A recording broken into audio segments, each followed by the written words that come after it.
mexicoradio.net.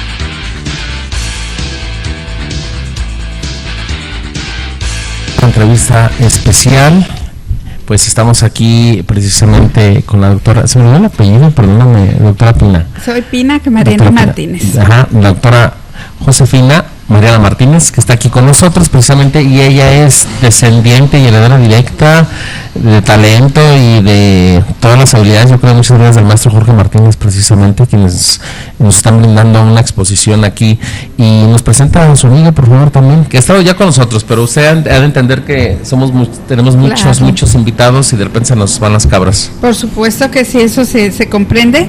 Tengo el gusto de estar acompañada por mi amiga y ex maestra, porque soy licenciada en artes visuales, y Patti Cisneros fue mi maestra de Proyectos 1, y pues ella conoció a mi tío y está dentro de la Academia de la Escuela de Artes Plásticas, muy involucrada en proyectos de investigación y de otros tipos, y tiene también muchas aportaciones interesantes que pueden enriquecer esta charla. Bienvenida, Patti. Gracias, Aurora. Pues gracias, es un honor. Y bueno, pues como lo mencioné hace un momento, hay una exposición de la cual ya se está hablando y tiene una excelente sede, que es el Hospicio Cabañas, ¿no es así? Así es. Bueno, el centenario del natalicio de Jorge Martínez, él nació un 25 de octubre de 1916. Entonces, tomando en cuenta que en el 2016 tenemos el centenario, se empezaron a hacer algunas gestiones para ver qué institución decía yo la realización de una exposición homenaje. Estaba entre dependencias gubernamentales, en este caso como Secretaría de Cultura, el Instituto Cultural Cabañas, o también estaba la opción de dependencia universitaria, que sería el Museo de las Artes. Por parte de la Universidad de Guadalajara, ya que, bueno, pues Jorge Martínez fue doctor honoris causa, maestro emérito y fundador de la Escuela de Artes Plásticas. Entonces, tanto con el gobierno de Jalisco como con Universidad de Guadalajara, pues había como un compromiso moral de hacerle algún reconocimiento. Y los tiempos, las agendas hicieron que el Instituto Cultural Cabañas fuera quien tuviera bien realizar esta exposición, que fue inaugurada el 14 de este mes, el jueves pasado, y que va a estar abierta al público hasta el 23 de octubre. Entonces, pues aprovechen, porque vale mucho la pena. Está excelentemente curada por Javier Ramírez. Son 4 salas, son alrededor de cerca de 60 piezas las que conforman esta exposición, y sobre todo sale de lo común porque hay una gran cantidad de obras que nunca han sido exhibidas y que muestran un aspecto de Jorge Martínez desconocido por mucha gente, porque fue lo que hizo en las últimas décadas de su vida. Así es, creo que la vez que tuvimos el gusto y honor de conocer el interior de su casa, ha sido una experiencia más increíble en lo personal, el ver tanta obra, el ver cómo él disfrutó la vida, disfrutó lo que hacía, ¿verdad? Y las cosas que también él dio y compartió, ¿no? Y que se trajo también, la verdad es muy padre, es un agasajo a la vista y es un agasajo al espíritu, ¿no? Ese tipo de colecciones. Y se imagina uno, pues, qué tipo de persona era su abuelo, ¿no? No sé, ¿cómo lo podría describir? Bueno, él era mi tío abuelo, mi abuelo materno, el papá de mi mamá, era su hermano mayor de Jorge, de mi tío Jorge, pero por cosas de la vida, desde los 2 años de edad, yo me crié con él y con su hermana, mi tía Sara, eran hermanos ellos. Ella no tuvo hijos, él fue viuda 2 veces, no tuvo hijos, él no se casó, no tuvo hijos, entonces pues de alguna manera, aunque yo era sobrina nieta, pues fui la hija que no tuvieron y crecí al lado de ellos. ¿No? ¿Cuántas anécdotas, cuántas No, a mí me gustaría hacer una serie de programas. Hoy nos vemos cortos un poco de tiempo. Hay una emergencia, lo que me acaban de avisar, una donación de sangre para un paciente. Con gusto lo haré. Pero sí me gustaría hacer una serie de programas en donde se hable de la vida y obra del maestro Jorge Martínez, porque yo creo que es uno de los más representativos, ¿no, maestra? Díganos, compártanos su punto de vista, por favor. Nomás acérquese un poquito al micro, porque si no, no llegamos. Bueno, el maestro Jorge Martínez es uno de los pintores jaliscienses que le da ese realce que ya tiene el estado de Jalisco por esa enorme cantidad de artistas plásticos que aquí que aquí han crecido y aquí han hecho y aquí han madurado su obra. Yo creo que el maestro Jorge Martínez es un buen ejemplo de ello.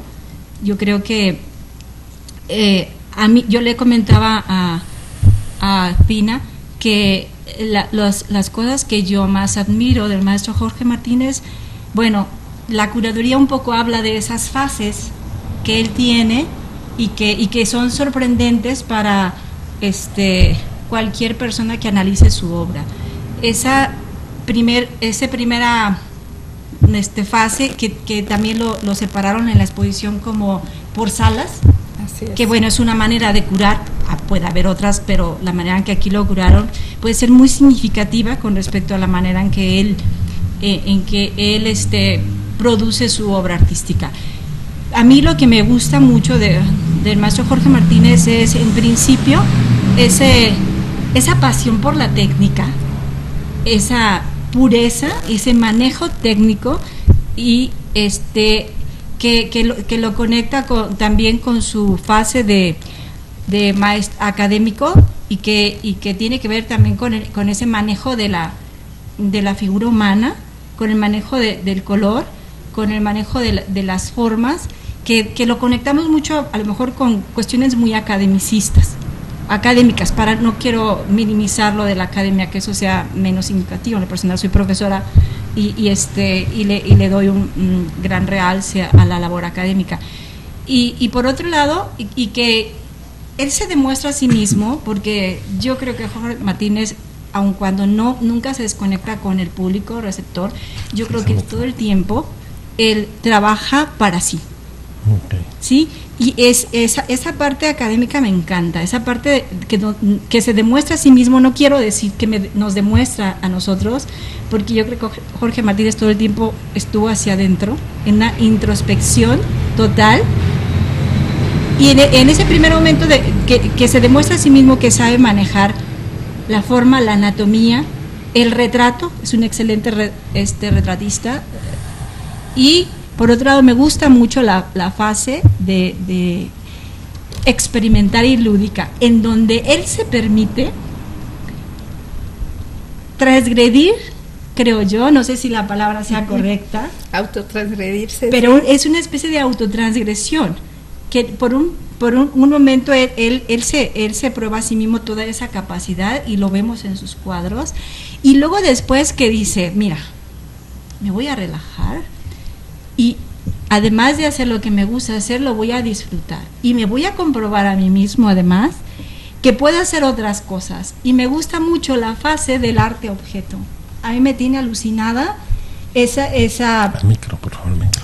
Perdón, a mí me tiene alucinada, y yo quisiera tener más fundamentos formales para analizar obra por obra, y de la manera en que él empieza a producir esa obra, porque yo veo a un niño pícaro, juguetón, y que se permite hacer cosas en esa fase. Entonces, a mí son las dos fases que me gustan mucho de Jorge Martínez. Esa parte muy formal, muy académica, muy de un manejo técnico casi perfecto, que yo puedo ver las texturas, los colores, la forma de la figura humana, que me encanta esa fase. Pero te digo, por otro lado, no estoy minimizando las otras partes que son más conectarse con las vanguardias y todas estas cosas, pero son las cosas que a mí me gustan más, y me gustaría como investigadora que me permitieran fundamentar un poco más eso que estoy diciendo, a lo mejor un poco desilvanado, pero yo lo estoy viendo más bien como una, más que como investigadora quisiera verlo como este comentario, pues que se entienda más bien como un público receptor que está ahí, que son las dos partes, las dos fases de Jorge Martínez que a mí me encantan.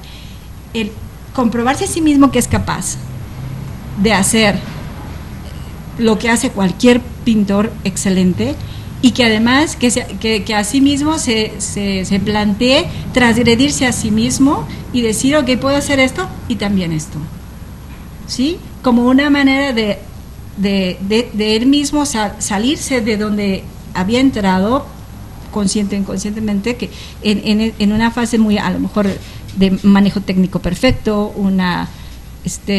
manejo anatómico perfecto, el retrato también, y que él mismo se diga, bueno, también puede hacer otras cosas, ¿no? Y esa es la fase del arte objeto que me encanta, sus composiciones son tienen una organización casi matemática. Sí, así es. ¿Estás de acuerdo, Vina? Sí, o yo estoy diciendo un montón de tonterías. No, para nada, al contrario, completamente de acuerdo, y para muchas personas que a lo mejor no tienen idea de lo que estamos hablando, pues las invito a que vayan a ver la exposición para que tengan un poquito más clara esta visión. Y tienes toda la razón, fue algo totalmente lúdico, en donde él, de una manera casual, porque no entra a hacer arte objeto de la noche a la mañana, él estaba impedido por un accidente que tuvo, donde tuvo una fractura de su brazo derecho, en donde quedó limitado a pesar de la cirugía, y él dijo, yo no voy a volver a pintar porque yo siempre pinté como quise y no como pude. Fíjate, sí. Entonces tengo cierta razón. Tienes toda la razón, yo no, es lo que digo. Él dijo, bueno, ahorita tendría que pintar como puedo y así no quiero. Entonces, pero no se cruza de brazos, ve alguna obra de Rojo Garrido, en donde él ya hacía ensamblajes, y le gusta, y dice, ha de ser muy divertido hacer algo de esto, y lo contacta, se conocen, estoy hablando de esto hace casi 30 años, se conocen, y entonces a mi tío le empezó a llamar la atención hacer sus propios ensamblajes, porque, bueno, el señor Rojo Garrido tenía una manera de componer unos elementos también que muy clásicos, que no iban con el concepto que mi tío quería trabajar, y le encantaba irse al baratillo, a veces simplemente dando un paseo, mira ese clavo que está ahí todo oxidado, tráemelo, no sé en qué lo voy a ocupar, pero algo voy a hacer con él, y empieza a pedirle a Rojo Garrido que le hiciera unos de sus ensamblajes, pero él le daba el diseño, él le daba los elementos, él le decía cómo, y aún así hechos por encargo no les satisfacían totalmente, y él les daba sus retoques a las pátinas y cosas así. Y como empieza a tener un involucramiento ya en la parte de la ejecución, ve que se divierte mucho, y entonces él empieza a hacer ya sus propios ensamblajes. Fíjate, yo esto no lo sabía. Sí. Y entonces corrobora un poco, yo te lo estoy diciendo un poco de la percepción que yo tengo de la obra. Ajá. Yo siento esa obra casi un niño, pero un niño que matemáticamente está organizando su juego, en donde las piezas se ensamblan como si fuese puzzles. Sí, exactamente. ¿Sí? Exactamente así fue. Estamos hablando de que era un niño de casi 80 años, de 80 y tantos años. Entonces es imposible que una persona que tuvo una formación académica tan estricta como la que tuvo al lado de Jesús Guerrero Galván o de Clemente Orozco, pues obviamente que arrastra todo ese bagaje cultural, académico, toda esa expertise que tantos años le dio la academia o la docencia, y aunque sean objetos recreativos o arte objeto o ensamblajes o como la gente lo quiera ubicar, tiene el sello de todo ese bagaje que él durante 80 y tantos años de su vida tuvo. Yo creo que sería muy interesante, te lo estoy diciendo como investigadora, encontrar ese, no lo sé todavía, porque te estoy hablando como una espectadora más, pero tampoco puedo dejar de un lado que me intriga mucho poder encontrar esas conexiones entre esa fase académica y esa fase lúdica. A mí me gustaría, me significa como un reto como investigadora hacerlo. En este momento quizás no tengo los elementos para decírtelo, pero yo creo que los hay. Tú ya me diste algunas claves. O sea, en principio, ¿tú consideras que todo el trabajo del maestro Martínez fue sistematizado y organizado puntualmente cuando hacía sus bocetos? Estoy hablando de la primera fase. Eso mismo yo lo encuentro en esta última etapa de producción de su obra. Esa puede ser una conexión, pero yo creo que hay mucho más. Mucho más conexiones que a mí me gustaría indagarlas, no las sé con certeza, pero tú ya me estás dando algunas claves. Sí, y bueno, como investigadora aprecio mucho tu trabajo y tú sabes que siempre colaboraré en pro de mantener vigente el nombre de Jorge Martínez, porque no puede disolverse en el tiempo o en las nuevas generaciones la huella de alguien que hizo tanto por la plástica jalisciense.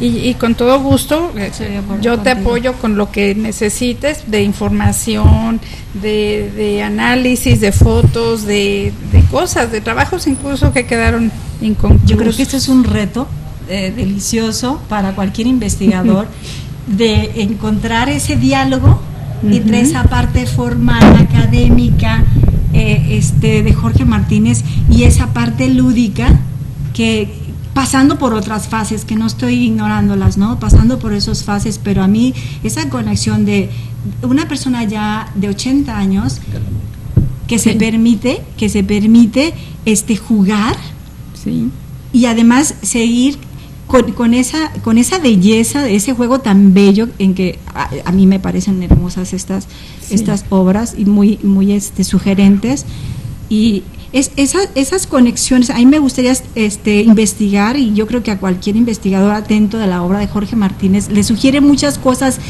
Si te vas de la sala 1 a la sala 4, exactamente, ¿hay una evolución ahí? Totalmente, hay una transición. Una transición. Más, no me debería llamar evolución, porque yo no sé si esto se puede aplicar en el arte. Yo hablaría de una transición que es sugerente. Yo te digo, yo no tengo todavía los elementos conceptuales para poder establecer esa conexión entre la primera sala y la cuarta, pero a mí me sugiere un montón de cosas y yo quisiera que el público también observara eso, ¿no? Pareciera que lo hubieran hecho dos personas, pero eso es un engaño. Dos o más, porque les debo decir que cuando vinieron a embalar la obra, me decían, bueno, a ustedes les tocó ese momento, y me decían los señores, oiga, ¿y total de cuántos artistas es esto que estamos llevándonos? O sea, les digo, no, es del mismo. Es del mismo esto, y me enseñaban, ¿no? Las libélulas, por ejemplo, que es un cuadro icográfico de Jorge Martínez, y esto, y uno de los ensamblajes, le digo, sí, es lo mismo. Le digo, qué maravilla poder ser tan prolífico, ¿no? Los señores que hicieron el embalaje, pero gente que estuvo en la exposición, en la inauguración, me decían, ¿hasta dónde es lo de tu tío? ¿Hasta dónde es la obra de tu tío? Y decía, es que toda esta exposición de estas 4 salas es obra de él. Esa es lo sugerente de trabajo que a mí como investigadora me encantaría investigar y fundamentarlo conceptualmente. A mí esa transición de la primera sala, de los trabajos de la primera sala, los trabajos de la cuarta sala, se me hace muy muy interesante, y esas cosas a mí me gustaría mucho investigar, son muy muy muy sugerentes, y hay claves para entender también, creo yo. No lo tengo, esto que voy a decir, no quiero que se malinterprete, yo no lo tengo investigado y fundamentado, es una percepción como espectadora, pero creo que ahí hay claves también que se pueden leer de lo que ha sido la plástica jalisciense, que nos habla de esa transición también en la plástica jalisciense. Pero cuando tenga los fundamentos para decir esto, me gustaría otra entrevista. No, sí, vale la pena hacer varias. Sí, yo de hecho estoy haciendo la gestión con la licenciada Olga Ramírez, la directora del Cabañas, para que me permita, sobre todo en lunes que está cerrado y que no hay público y estar como con más libertad, hacer una serie de entrevistas con personajes que acompañaron a lo largo de muchos momentos históricos muy trascendentes de Jorge Martínez, y entrevistarlos en ese entorno y escuchar anécdotas de ellos y escuchar puntos de vista después de haber visto esta exposición y de haberlo tratado, porque esa es otra parte también bien importante. Eso sería riquísimo, sí. Riquísimo si queremos entender la dimensión y la trascendencia del trabajo del maestro Martínez. Sí. Así que van a estar cordialmente invitados. No, claro que sí. Y por supuesto que, Pati, valoro muchísimo esa inquietud y cuenta con el apoyo para mí, que gente analice su obra y como tú, que tienes una formación incluso europea, no por discriminar nuestra formación nacional, pero que además traes conocimiento de la investigación de la cultura y del arte en Europa, porque no fue un mes ni dos lo que estuviste por allá. Me parece delicioso, así que invitada. Para mí es un reto, y yo lo acepto, que en algún momento sentarme y analizar la obra de Jorge Martínez y poder dar mi opinión fundamentada como investigadora. Ahorita te lo estoy dando como espectadora, quiero aclarar. No, y mucha más, porque digo, la sala de los ensamblajes son algunos de los muchos que hay, que se quedaron fuera de exposición porque no había tanto el recurso para seguros o para espacios, entonces hay mucho más de lo que vas a ver ahí. Interesante, y hay aspectos del maestro Jorge que me gustaría conocer del lado humano, ¿no? Cómo era como abuelo, cómo es que podemos ver algunas de sus piezas donde él se reflejaba también, ¿no? Conocer todos esos aspectos es muy, muy interesante. Pero vamos a reiterarle a las personas la invitación para que asistan. Queremos saber horarios, todo eso. Claro, universalmente pues los museos están cerrados todos los lunes, entonces el Instituto Cultural Cabañas abre de martes a domingo de 10 de la mañana a 6 de la tarde. Los martes además es entrada libre. Entonces, bueno, pues ya más fácil no son se puede. 60 piezas, ¿verdad? Casi 60, creo que son 57. ¿Cuánto va a durar la exposición? Hasta el 23 de octubre. Entonces, pues tenemos un margen grande para que vayan a disfrutar. ¿Y cuál ha sido la respuesta a partir de que se fue Bueno, la inauguración fue el jueves pasado, o sea, todavía no tenemos una semana. Y ayer que llevé a unas personas, porque me han solicitado porque hay visitas guiadas, ¿verdad? Visitas también, guiadas, vamos a hablar con de todo eso. gusto yo doy, a petición especial. Me decían, fíjese, todavía no lleva una semana y tenemos un registro de 1,350 visitantes solo en esta sala, en esta exposición. Okay. Entonces, bueno, es una concurrencia excelente, claro, para tener menos de una semana. Muy buena respuesta. Contamos con algún, bueno, yo no comparto mucho las situaciones de los sistemas, ¿verdad?, de los gobiernos, y no todos los que están en el monumento, en la rotonda de los jaliscienses ilustres, ni los que deberían, ¿verdad? Pero bueno, si no están todos los que deben, tenemos algo del Jorge. No, eso era lo que quería decir precisamente. Sí. ¿No tenemos algo del maestro Jorge Martínez? No, tengo entendido que los personajes que son seleccionados para estar allí deben de tener cuando menos 10 años de haber fallecido. Y bueno, Jorge Martínez fallece en el 2011, apenas tiene 5 años, que yo siento que fue Seguimos apenas con la burocracia, ayer, ¿verdad? ¿no? Entonces, y él me lo decía, yo no tengo esas pretensiones de llegar algún día a estar ahí, y tan no la tuvo que él pidió que sus cenizas estén en su casa, en su casa donde nació, donde vivió, donde falleció, y ahí están.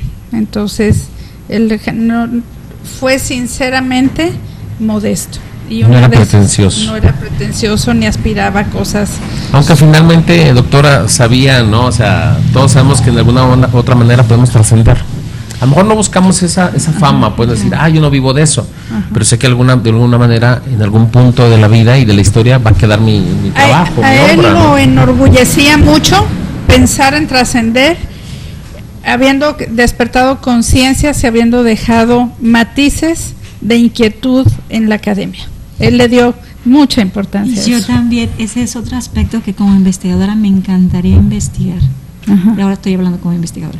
Ese legado que en cuestión en la enseñanza de las artes nos deja Jorge Martínez. Es otro aspecto que creo que no se ha investigado, que no se ha puntualizado, que no se, y no nada más de maestro Jorge Martínez, yo creo que de otros maestros de la Escuela de Artes, que no se ha estudiado, analizado, valorado, sopesado, y que los alumnos también de estas nuevas generaciones sientan esa identidad que ya tiene la escuela, y que creo que el maestro Jorge Martínez pues fue uno de los fundadores, el fundador de hecho. Claro, fue el fundador, y es muy interesante conocer históricamente lo que estaba pasando en Guadalajara. No había un lugar donde se dieran estudios formales, donde era la escuela vocacional, allá en el Boulevard. Había un espacio, él me lo llegó a platicar muchas veces, un espacio donde concurrían personajes que tenían inquietudes literarias, musicales o con las artes plásticas. Entonces, de una forma totalmente espontánea, se reunían y había gente que decía, bueno, pues yo sé un poquito más, yo ahí te enseño, te dirijo. Los que quieren hacer algo de escultura, pues iban los que hacían las lápidas, los marmoleros, que eran excelentes, manejando todo esto, pero no había nada de planes de estudio, algo institucional, que pues algo. Una formalidad en esto. Él era muy joven, él tenía alrededor de 19 años cuando daba clases en escuelas como los colegios Cervantes. A pesar de su corta edad, José Clemente Orozco ya andaba buscando ayudantes para los murales, y fue un momento en donde se conjuntaron muchas cosas que lo favorecieron.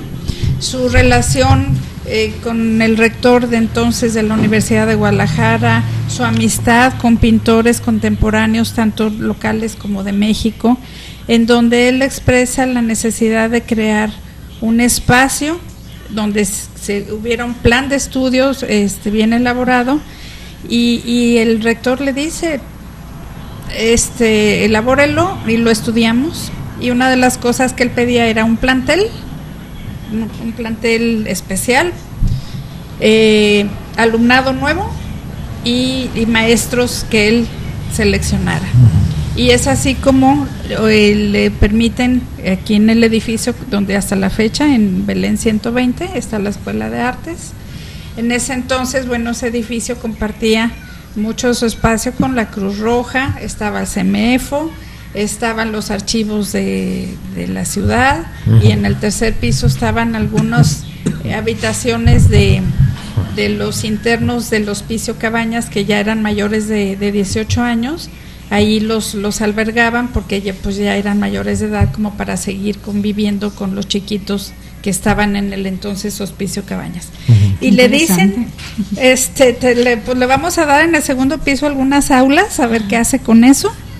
Y así es como entonces abre la escuela con calidad de técnico, simplemente con los estudios de primaria y secundaria, y empieza a invitar amigos suyos como lo era Francisco Rodríguez Caracalla, Jorge Seimandi, el maestro Cofín, el maestro Bancalari, muchos personajes que fueron parte de la escuela por décadas, y que juntos se pusieron entonces a crear un plan de estudio que incluso la Esmeralda y San Carlos, algunas cosas de ese plan de estudio llegaron a imitarlas, y empezaron a agregarse carreras como fotografía, como decoración, como dibujo, pintura, escultura, grabado, y fue creciendo, y es también muy, muy interesante saber toda la evolución que tuvo, porque hubo momentos en donde le generaba gastos a la universidad,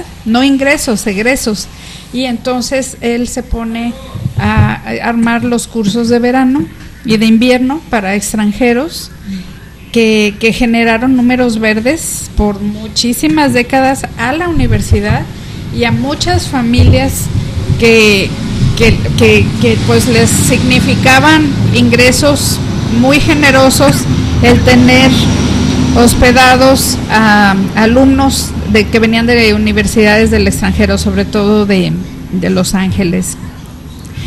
Entonces, esta parte también es muy interesante. Es interesante, ¿no? Sí. O sea, ¿hay algún libro sobre él, algún compendio? No.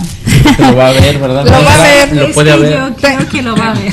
Yo creo que va a haber, no uno, varios. Aquí, porque va a haber varios. Va a haber varios. Está ya fraguando uno, así es. Sí, aquí va a estar uno fraguado por la maestra Cisneros, como analista, como investigadora.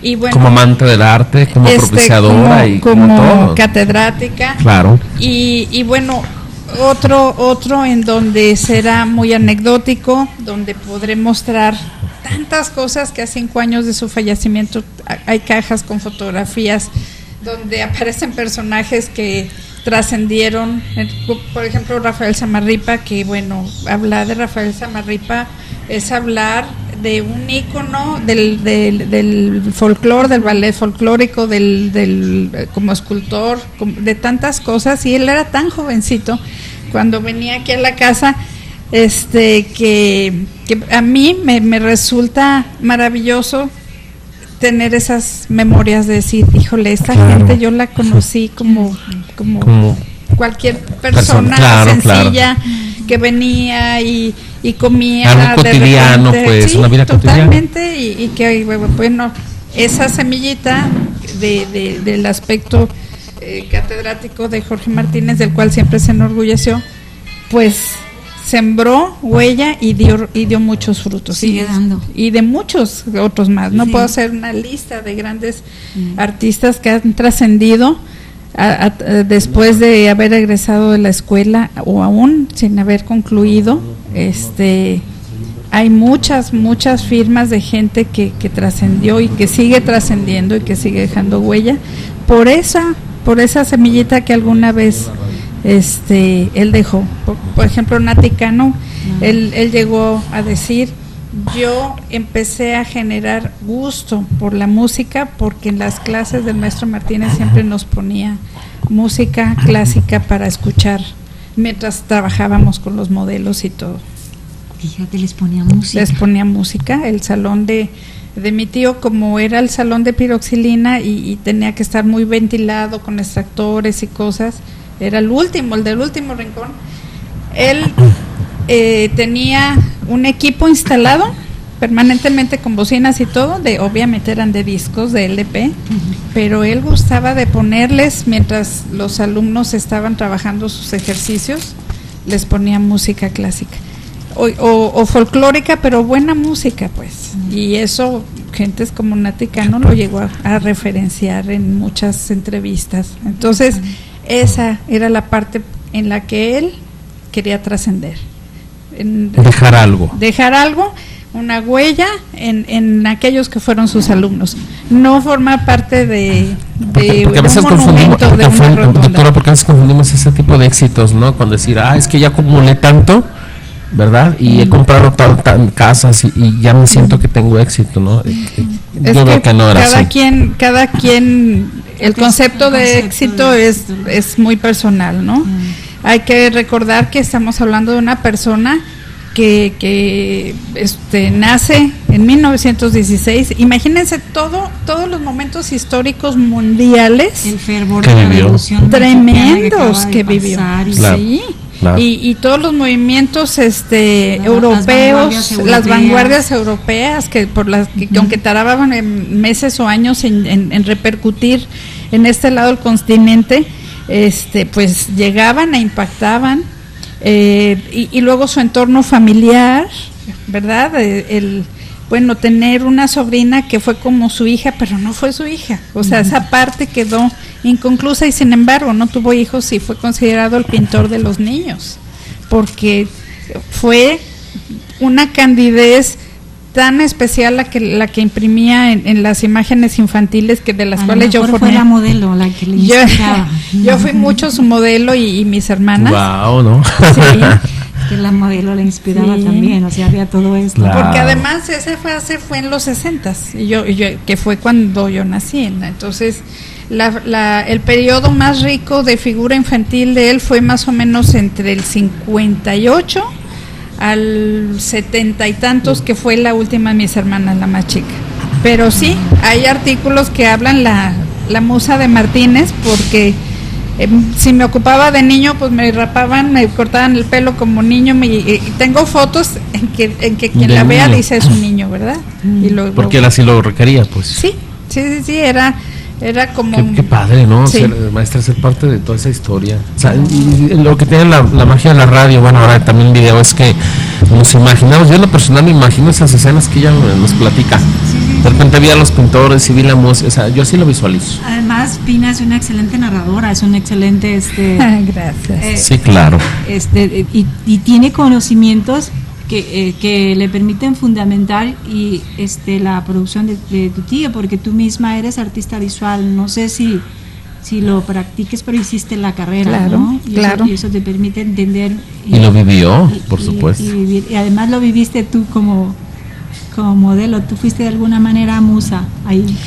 Sí, y bueno, en su momento me cansaba, ¿no? Y no le daba importancia. Ay, con el rebozo, la niña con el rebozo acostada.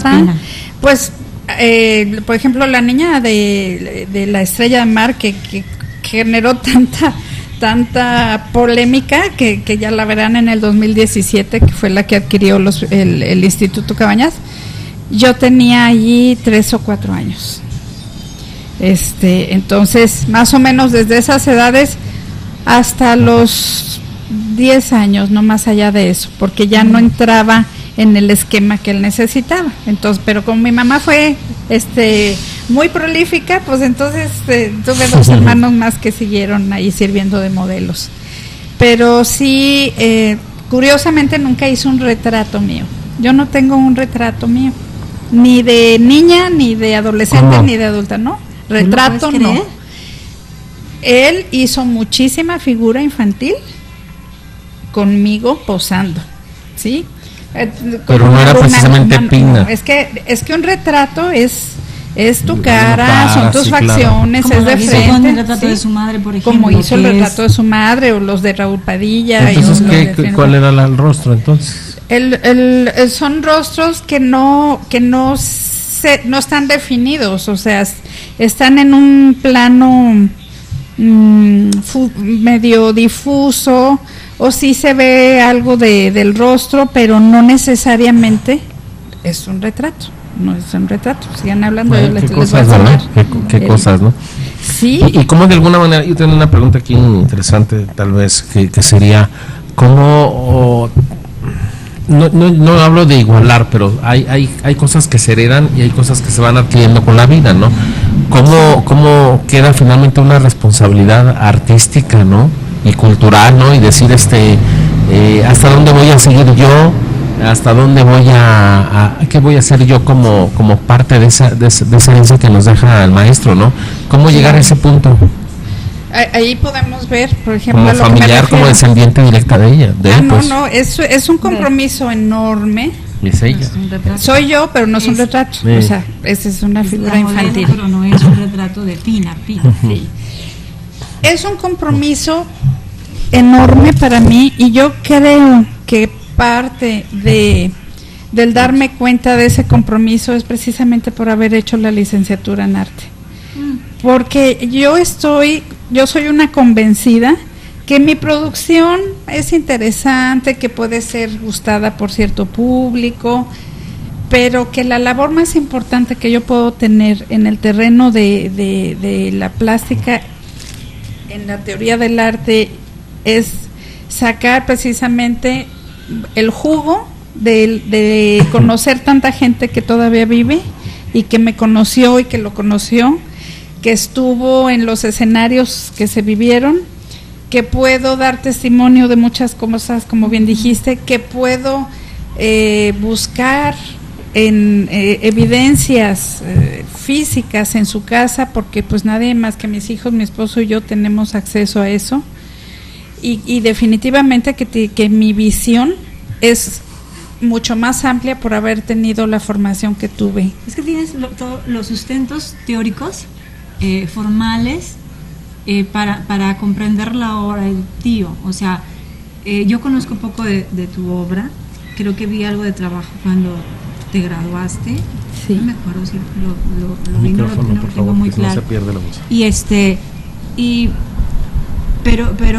Pero yo creo que tú misma, que viviste con él, que fuiste la modelo, que además puedas conceptualizar y comprender la obra, eso es muy raro que suceda en la propia familia, es un lujo y es un es algo que como yo como investigadora, a mí tu narrativa, todas esas anécdotas que tienes enriquece muchísimo el trabajo del maestro Martín.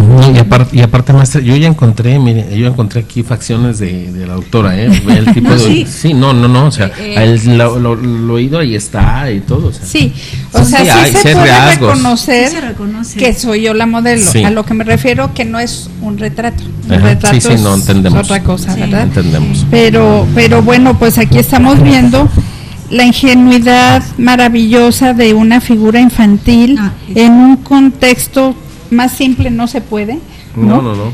Más simple no se puede, una playa con una estrella de mar por un lado, pero esa el ensimismamiento de la niña en la arena, hurgando en la arena con una estrella de mar a un lado, a mí me volca de significados y me conecta con mi propia infancia, que creo que es lo más vivencial qué rico, que ¿no? tiene ese cuadro. Sí. A mí me conmueve mucho ese Sí. cuadro. A mí me costó mucho venderlo. Que cuando me solicitaron que propusiera algunas obras, híjole, yo decía, no, ese no. Bueno, ese escogieron. Y a la vez me llena de mucho orgullo, porque una obra así de importante, tan significativa de Jorge Martínez, independientemente que soy yo además la modelo, que forme parte de la colección Pueblo de Jalisco, híjole, me llena de muchísimo orgullo. Que sopesar. Sí, Creo.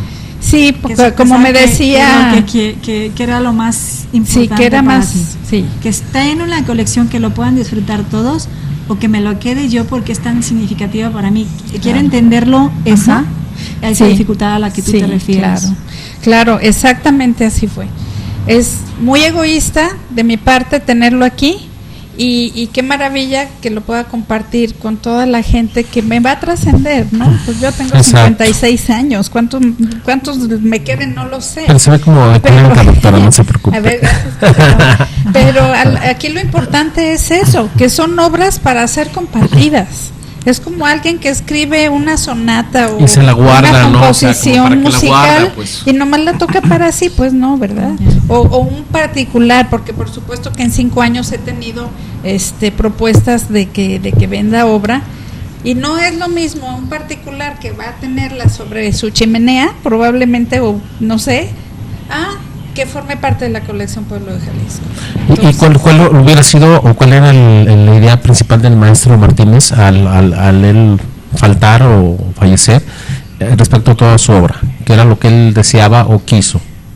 Él me dijo, yo te la doy, yo sé que tú harás lo mejor con ella.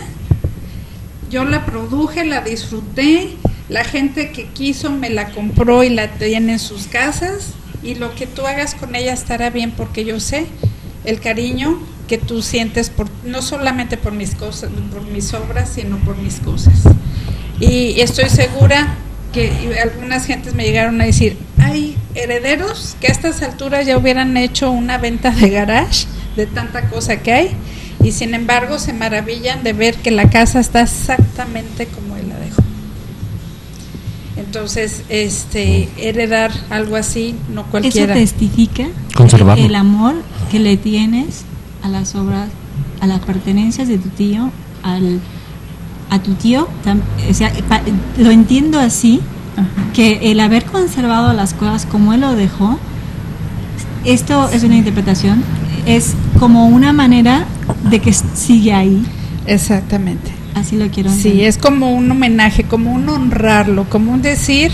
Su santuario está ahí y tú lo... Exactamente. Eso para ti ha sido importante y así lo conservo. Y si tu espíritu, tu etéreo, tu esencia, sigue aquí, está tranquila, porque se puede respirar un ambiente cómodo, sereno, ¿verdad? Ustedes que han estado en la casa, gracias. No es una apreciación personal, pues. No, gracias. Hay algo que no sé por qué me dio esta pregunta, pero generalmente mucha gente piensa que cuando morimos nada más se acabó, ¿no? Yo no considero eso. ¿Has sentido es que se irradia, hay mucha energía ahí en esa casa? ¿Has sentido la presencia del maestro ahí en esa casa? O sea, no hablo de fantasmas, no como no en ese término, sí, sino porque él ve que están sus obras, sino porque no se han hecho cambios, como lo dice la doctora, ¿no? ¿Lo has sentido a él ahí? Yo siento su presencia en la parte en la planta baja, que es donde él habitaba, que nosotros vivimos en la planta alta, pero no como mencionaba, que la sombra o que el ruido. Sí, no, eso no. Digo, no sé cómo andamos de tiempo, simplemente les voy a dar una anécdota que pasó justo al año que él falleció, ¿no? Mi cumpleaños es el 23 de enero y él fallece el 23 de enero, o sea, el día de mi cumpleaños.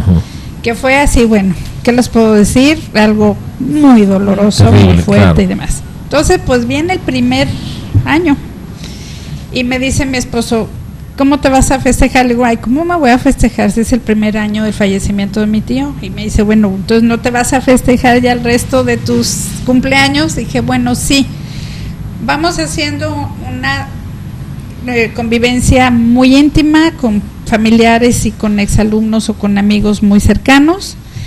En el guayabo, donde están parte de sus cenizas, puse muchas veladoras para ambientar, se veía muy lindo. Develamos un busto que hizo un amigo de él cuando él estaba vivo, pero se concluyó. Y puse una serie de velitas para que quien quisiera ofrendarle un pensamiento de luz, lo pusiera ahí abajo del guayabo del árbol donde están sus cenizas.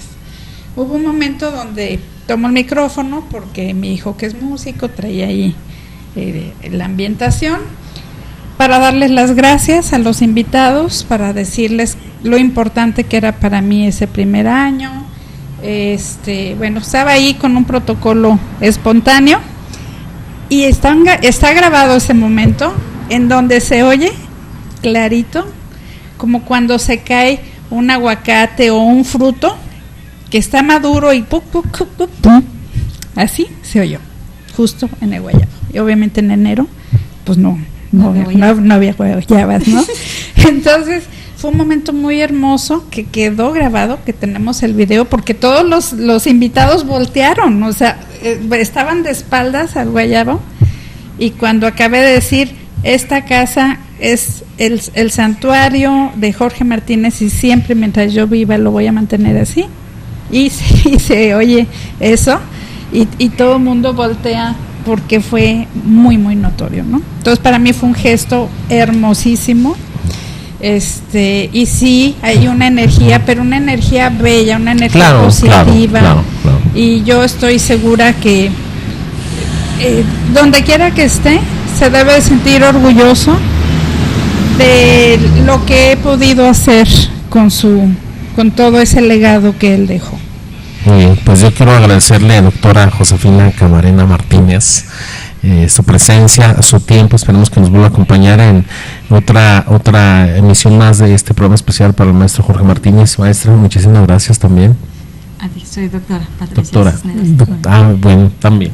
Doctora Patricia. Doctora Patricia. Sí, bienvenida también tú y mucha gente más. Así es. Que quiera hablar al respecto de mi tío, y yo le estoy muy agradecida a usted, a su público, porque de verdad estos espacios deberían de ser más frecuentes, no solo para hablar de Jorge Martínez, claro que es importante, y pues yo qué puedo decir, ¿verdad? Que claro que son importantes, pero como dijo la doctora Patti, Jalisco ha sido semillero de muchísimos artistas, y